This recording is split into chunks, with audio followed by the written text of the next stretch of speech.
लगता है कि असदुद्दीन ओवैसी एक सक्षम प्रवक्ता है।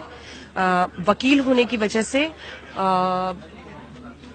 जो दलीलें और जो आर्ग्यूमेंट्स दिए जाते हैं उसमें उन्हें महारत हासिल है। मेरा ये मानना है कि कई पार्टियां ऐसी हैं जो नकाब पहनकर राजनीति करती हैं। असदुद्दीन ओवैसी उन नेताओं में से एक हैं जिनकी पार्टी कोई नकाब नहीं पहनती है। मतलब उनका जो पॉलिटिकल थिंकिंग है वो ओपन है और उसी तरीके से वो सामने आने से डरते और हिचकिचाते नहीं है। तो मुझे लगता है कि उनके साथ बहस करने के लिए आपको फैक्ट्स की भी जरूरत पड़ती है, जो आजकल अन्य नेताओं के साथ नहीं पड़ती है। तो मुझे लगता है ये ऐसी चीजें हैं जिनकी वजह से लोग भी उन्हें बहुत सुनते हैं। जब भी असदुद्दीन ओवैसी के साथ हम कोई बहस करते हैं हल्ला बोल पे या फिर किसी भी अन्य टाइम स्लॉट पे, तो वो बहुत ज्यादा देखा जाता है, उसकी रेटिंग्स बहुत आती हैं। तो मुझे लगता है आप उनकी ब्रांड ऑफ राजनीति से पूरी तरह से असहमत। एक महिला क्या चाहती है मैडम? उसके सर पर घर रहे, छत रहे, टेबल पर खाना रहे, बच्चों के लिए फीस का इंतजाम हो जाए। आप करेंगे? आप करेंगे हम लोग? अच्छा मैडम, मुझे पूछना चाह रहा हूं, शायरा बानो तो बीजेपी में आ गई, क्या किया आपने उसका बताइए? कुछ किया आपने उसके लिए? प्लीज मैडम, मैं खत्म कर रहा हूं मैडम, खत्म कर रहा हूं मैडम, मैं खत्म कर रहा हूं मैडम, मैं खत्म कर रहा हूं मैडम।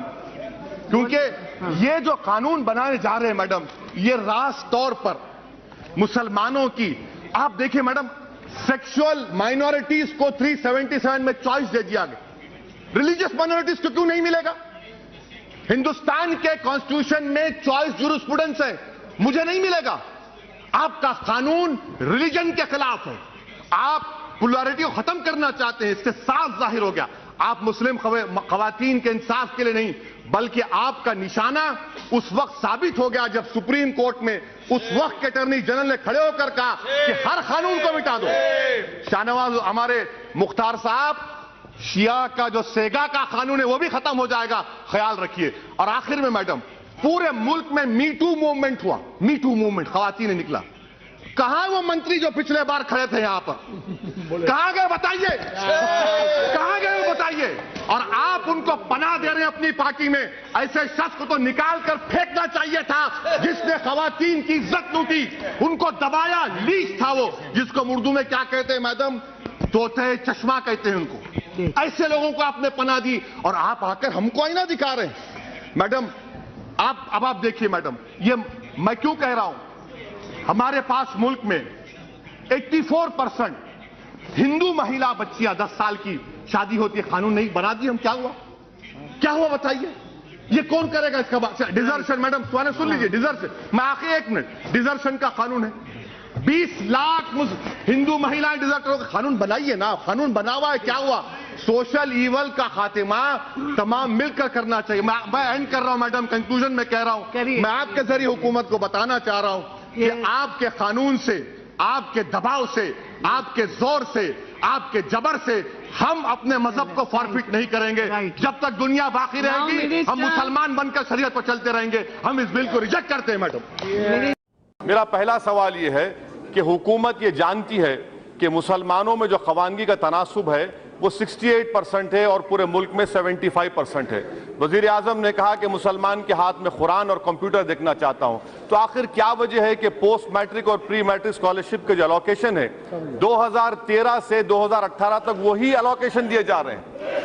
इसकी वजह क्या है? क्या आप उनको कंप्यूटर और कुरान देखना नहीं चाहते? तो मेरा दूसरा सवाल आपके जरिए से वजीर आजम से है मैडम कि 15 पॉइंट प्राइम मिनिस्टर्स प्रोग्राम है, मैं आपके जरिए से वजीर आजम से जानना चाहता हूं कि 4 साल में इस सरकार ने 15 पॉइंट प्रोग्राम का ये उसूल है, कानून है कि 3 महीने में 1 मर्तबा कैबिनेट सेक्रेटरी मीटिंग लेगा। 4 साल में 1 मीटिंग नहीं हुई मैडम। क्या ये आपकी मोहब्बत है अकलियतों से?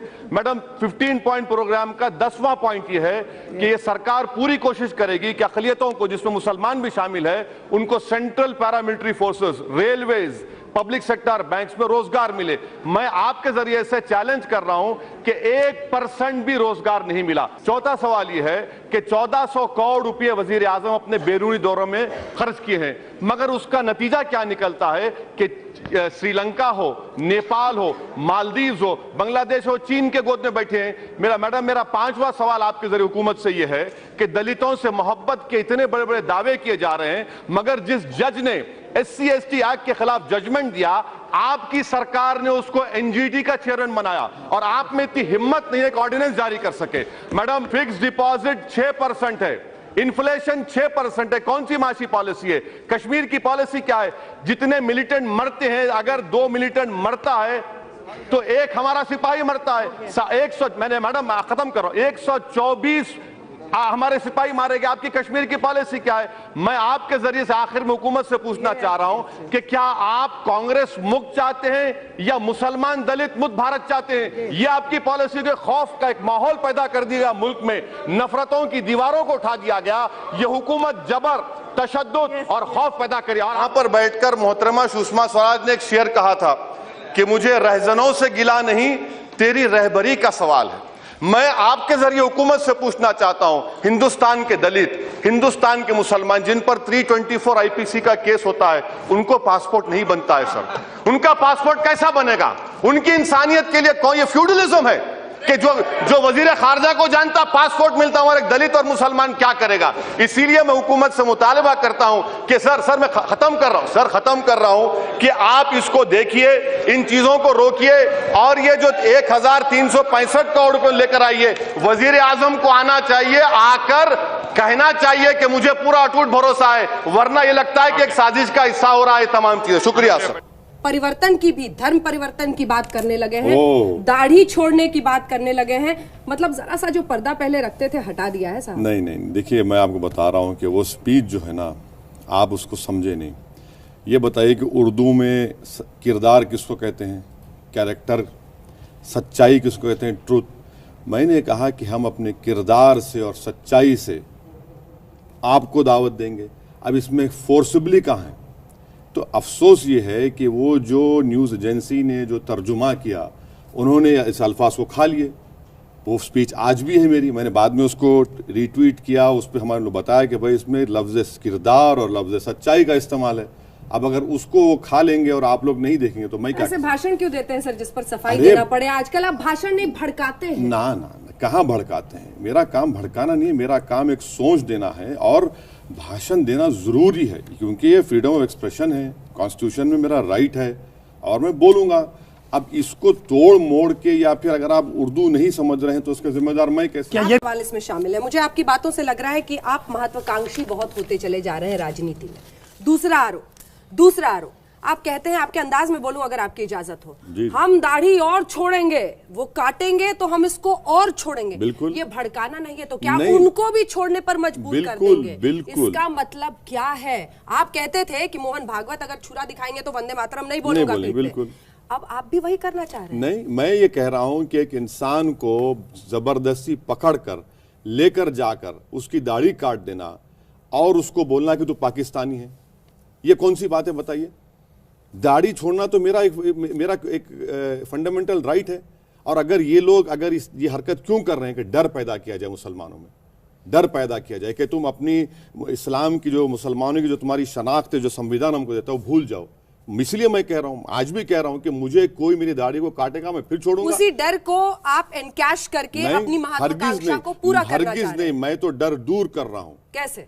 ये कहकर उन लोगों को, और जो लोग दूसरों को भी दाढ़ी छुड़वाओ। देखिए, क्या मोटी दाढ़ी नहीं है मोदी के पास, क्या करेंगे उसको? आप निकाल देंगे क्या? एक मिनट, आप लेकिन वो ये कह रहे हैं ना कि हम उनको भी दाढ़ी छुड़वाएंगे। किसको छुड़वाएंगे? मैंने ये कहा कि जो लोग हमारी दाढ़ी इसलिए काट रहे हैं कि हम मुसलमान हैं, हम दाढ़ी छोड़ेंगे, गर्दन काटेंगे भी तो इस्लाम पे रहेंगे और हमारे किरदार से और सच्चाई से। उनको कौन है सर? जो यही संघ परिवार के लोग।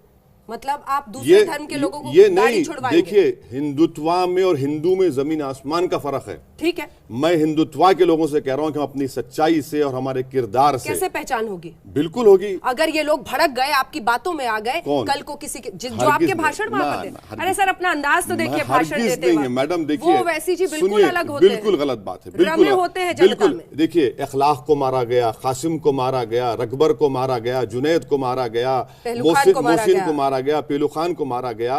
कौन सा रिएक्शन हुआ? में कहा कि सेक्युलरिज्म आपको एक गाली समझ में आती है, जो भारत के संविधान की प्रस्तावना का हिस्सा है, जिसके बलबूते 17 करोड़ मुसलमान इस देश में रहते हैं, वो आपको गाली लगने लगी है। क्या वजह है? इसलिए कि जो संविधान में लिखा हुआ है हम उसकी मतलब को, उसकी रूह को समझे ही नहीं है। और सेकुलरिज्म का मतलब ये बना के रख दिए कि मुसलमान जो है सेकुलर नाम निहाद सेकुलर पार्टी गुलामी करे। सेकुलरिज्म का मतलब ये तो नहीं है ना मैडम कि हिंदुस्तान की लोकसभा में जो सबसे बड़ी पंचायत है उसमें से 4% मुसलमान जीत के आए।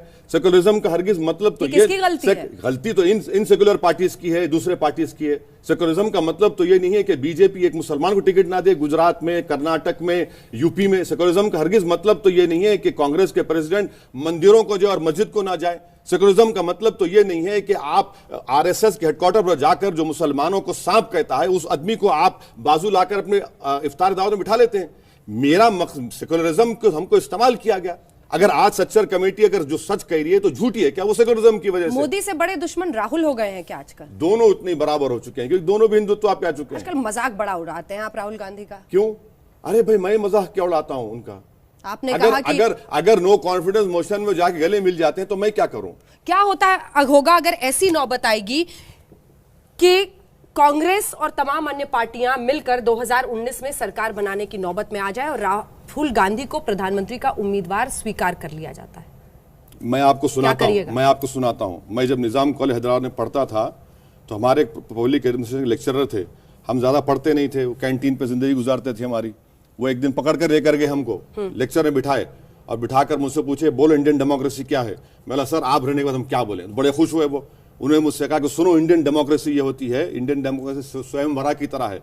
कभी कभी वो जाकर किसी के बेकार आदमी गले में फूल का हार डाल देती है, तो वो इंडियन डेमोक्रेसी है। बेकार आदमी है राहुल गांधी? मैं बेकार नहीं कह रहा हूं, इंडियन डेमोक्रेसी हो सकता है, आवाम का फैसला हो, कोई बन जाए। आपको लगता है विपक्ष को रिप्लेस कर देंगे, राहुल गांधी को हटा देंगे, मोदी वर्सेस ओवैसी एक दिन लड़ाई हो जाएगी? मैडम मैं किसी को रिप्लेस करने नहीं आया हूं। मेरी लड़ाई पूरी संविधान के फंडामेंटल राइट्स की है, मेरी लड़ाई इंसाफ की है।